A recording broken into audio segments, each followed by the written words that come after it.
నమస్తే అండి. నా పేరు డాక్టర్ వెంకటరామరెడ్డి. నేను మెడిసిన్ హోమియోపతి అండి, ఆయుర్వేదిక్ హాస్పిటల్ హైదరాబాద్ నుంచి మాట్లాడుతున్నా. ఈరోజు మనం చెప్పుకోబోయే టాపిక్ ఏంటంటే పీసీఓడి. దాన్ని మనం పీసీఓఎస్ అని కూడా అంటాము. ఇవి మన పెళ్ళి అయిన తర్వాత పీసీఓడి ఉన్నా మన పెద్ద ప్రాబ్లం లేదు. కాకపోతే మెన్సెస్ ఏదైనా ఇరెగ్యులర్ ఉంటే మనం కరెక్ట్ చేసుకోవచ్చు. పిల్లలు పుట్టిన తర్వాత పీసీఓడి బయటపడినా మనం దాని గురించి భయపడాల్సిన అవసరం లేదు. మీరు పరిగెత్తుకుంటూ డాక్టర్ దగ్గరికి వెళ్ళి లైజరీ అది చేయించుకోవాల్సిన అవసరం అసలు లేదు. బిఫోర్ మ్యారేజ్ మీరు ట్రీట్మెంట్ తీసుకోవాల్సిందే. ఎందుకు అంటే ఈ పీసీఓడి వల్ల మనకు హార్మోన్స్ అనేటివి ఇంబ్యాలెన్స్ జరిగే అవకాశం ఉంటుంది అనమాట. అంటే మనమే చూస్తుంటాం పీసీఓడి పిల్లల్లో, లేడీస్లో చాలా వరకు గడ్డం మీద ఇక్కడ కూడా మీసాల్లాగా వచ్చే అవకాశం ఉంటుంది అనమాట. వాళ్ళు బయట చూడడానికి కూడా పాపం నామూసిగా ఫీల్ అవుతూ దాచుకొని వెళ్ళే అవకాశం ఉంటుంది. అందుకని పీసీఓడి ఏంటంటే మనకు ఫస్ట్ స్టార్టింగ్ ఏంటంటే పీరియడ్స్లో మనకు తేడా కనిపిస్తూ ఉంటుంది. అంటే పిల్లలు ఎప్పుడైతే పీరియడ్స్ స్టార్ట్ అవుతాయో, అంటే కొందరికి 10 yearsలో స్టార్ట్ అవుతున్నాయి, కొందరికి 12 yearsలో, కొందరికి 15 yearsలో స్టార్ట్ అవుతున్నాయి.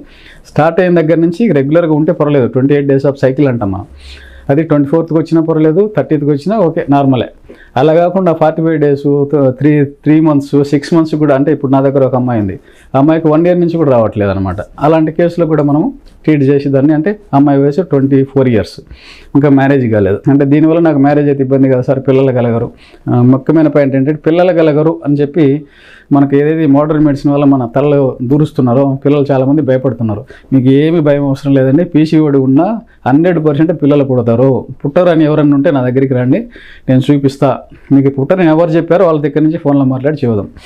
కాకపోతే 50% ఇప్పుడు చెప్పే కదా, హార్మోన్ల మీద కొంచెం ఎఫెక్ట్ ఉండే అవకాశం ఉంటుంది. కాబట్టి దాన్ని మనం కరెక్ట్ చేసుకుంటే మంచిది. పీసీఓడి ఉన్న పిల్లలకు కూడా 50% కేసులు, అంటే 100 cases తీసుకుంటే 40-50 పీపుల్స్కు పిల్లలు కలుగుతూ ఉన్నారు.